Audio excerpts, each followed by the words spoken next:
नमस्कार मित्रांनो, आज मी आपल्यासमोर एक विषय घेऊन आलो आहे. त्या विषयाचं नाव आहे पेबल आर्टची सुरुवात आणि सध्या चालू असलेला प्रवास. सध्या स्थितीमध्ये आपण कुठपर्यंत पोहोचलो आणि काय काय आत्तापर्यंत या पेबल आर्टच्या माध्यमातून कार्यक्रम केले. तर सर्वप्रथम लहानपणापासून छंद म्हणून आपण या कलेकडे वळलो होतो आणि त्यानंतर त्याला हळूहळू आपण त्याच्यामधले असलेले क्युरीज दूर करत आपण त्याचा प्रवास गेल्या 10-15 वर्षाच्या अधिक काळा झालेला आहे. व्यावसायिक दृष्टिकोनातून आता आपण जास्ती कोविडमध्ये या विषयाकडे जास्ती वळलोत. काही तज्ज्ञ लोकांचं मार्गदर्शन मिळालं आणि आपण त्या विषयामध्ये आता काम करतो आहे.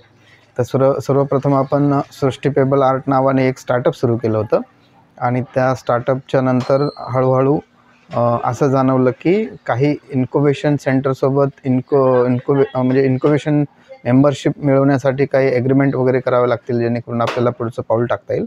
त्या अनुषंगाने आपण काही कंपनीची सुद्धा स्थापना केली. त्या कंपनीचं नाव आहे दिव्यसृष्टी नॅचरल आर्ट्स प्रायव्हेट लिमिटेड आणि या कंपनी अंतर्गत आता सध्या प्रवास चालू आहे. तर आपण या माध्यमातून आत्तापर्यंत कसा प्रवास केला, किती लोक काम करतात आणि यापुढे आपण काय काय करणार आहोत, तर ते ह्या सगळ्या गोष्टीबद्दल आपण सविस्तर चर्चा करतोय. तर सर्वप्रथम आपण या विषयामध्ये जर बघायला गेलं तर आपण प्रदर्शनं आत्तापर्यंत 15हून अधिक भरवलेले आहेत. ते आंतरराष्ट्रीय, राष्ट्रीय, राज्य स्तरावर आपण या विषयामध्ये प्रदर्शनं भरवलेले आहेत. कार्यशाळा जवळपास आपण 10 ठिकाणी कार्यशाळा घेतल्या, ज्या टॉप 10मध्ये आहेत, जे की इंटरनॅशनल, नॅशनल आणि स्टेटच्या संदर्भामध्ये आहेत, लेवलवर आहेत. आपण यामध्ये काही खड्यांचा संग्रहसुद्धा केलेला आहे, जे की आपण आत्तापर्यंत जिथं आपण भटकंती केली आणि त्या ठिकाणाहून आपण खड्याचं संकलन केलेलं आहे या पेबल्सचं. तर ते संकलन जवळपास 7 राज्यातून 30 ते 35 नद्यांमधून आपण हे संकलन केलेलं आहे. नदी आणि समुद्र ह्या दोन्हीचा सुद्धा त्यामध्ये समावेश आहे. त्यानंतर आपण जे काय समजा सर्टिफिकेट असतील किंवा आपल्याला मिळालेले ट्रॉफीज असतील, तर अशा जवळपास आपल्याला 6 आहेत आणि राष्ट्रीय आणि राज्य स्तरावर ह्या सगळ्या आपल्याला मिळालेल्या आहेत. ते आउटपुट आहे. यामध्ये आपण काही MOU सुद्धा केलेले आहेत, जे की 2 युनिव्हर्सिटीबरोबर केलेले आहेत आणि 1 महाविद्यालयाबरोबर केलेलं आहे. त्यामध्ये इन्क्युबेशन मेंबरशिपसाठी आहे, इन्क्युबिटी म्हणून आपले 2 आहेत आणि 1 आहे आपला MOU शैक्षणिक नॉलेज पार्टनर म्हणून आपण त्याचा MOU केलेला आहे. आणि त्यानंतर आपण कॉपीराईट्स आपण या विषयाचे घेतलेले आहेत. तर ते आपल्याला कॉपीराईट्स ऑफिस, गव्हर्नमेंट ऑफ इंडियाने या विषयासंबंधित कॉपीराईट्स दिलेले आहेत आपल्याला. त्यामुळं आपली ही कला सिक्युअर आहे आणि भारतामध्ये आपणच करतो त्याचं आपल्याकडे प्रमाणपत्र आहे, प्रमाणित आहे ही कला. आपण काही डिपार्टमेंटबरोबर जोडल्या गेलोत, जसं की हा विषय जे आहे तर textile department, handicraft, government of इंडियाबरोबर आपण DCS ऑफिसकडनं आपण नोंदणी करत आहोत आणि यामध्ये MSSIDC अंतर्गतसुद्धा आपण यामध्ये आपण नोंदणी करत आहोत. अशा पद्धतीने 2 ठिकाणी आपलं या विषयामध्ये नोंदणी आहे. आणि कला आणि संवर्धन या अनुषंगाने 2 लोकांबरोबर आपण 2 विभागाबरोबर जोडलेला आहेत आणि अशा पद्धतीने आपण याची सगळी असा आपला प्रवास या विषयाच्या अनुषंगाने झालेला आहे. आता सगळ्यात महत्त्वाची गोष्ट, आपण या विषयाला घेऊन जे काम केलेलं आहे तर त्याविषयी थोडक्यात तुम्हाला मी माहिती देतो.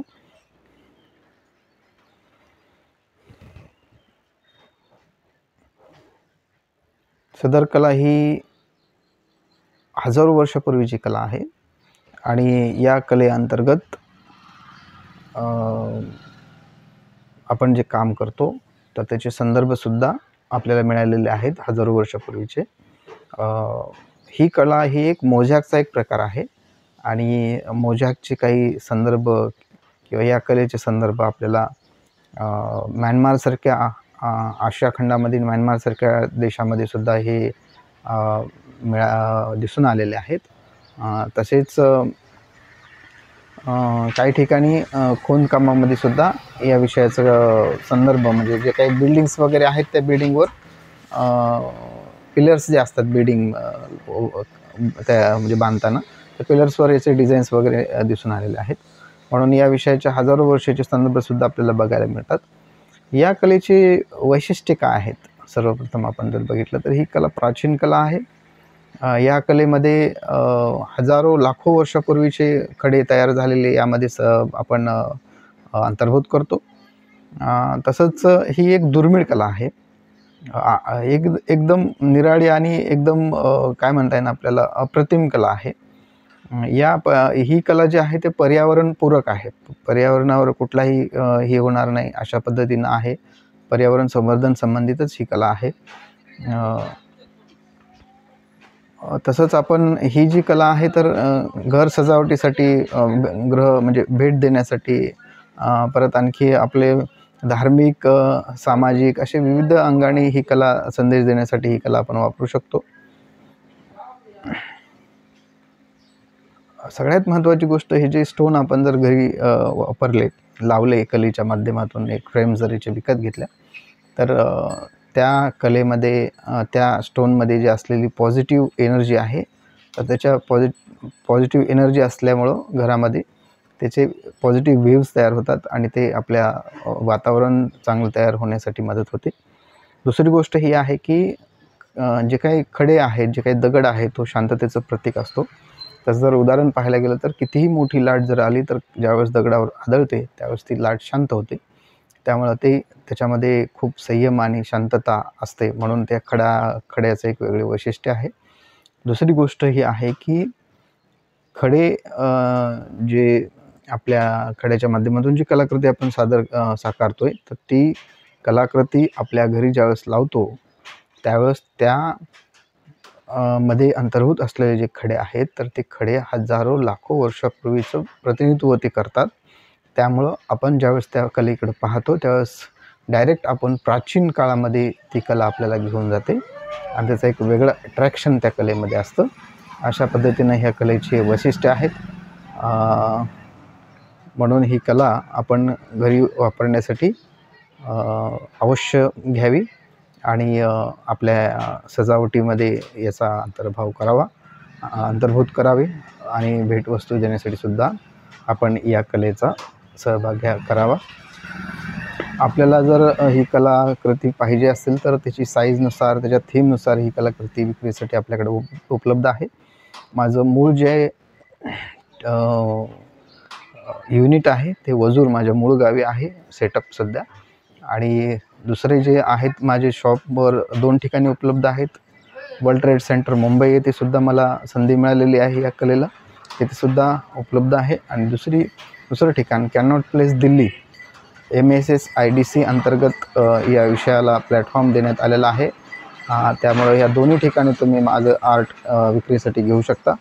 आपल्याला पाहिजे त्या पद्धतीनं वेगवेगळ्या थीम आपण बनवलेल्या आहेत आणि ते आपल्याला सहज उपलब्ध होतील. धन्यवाद.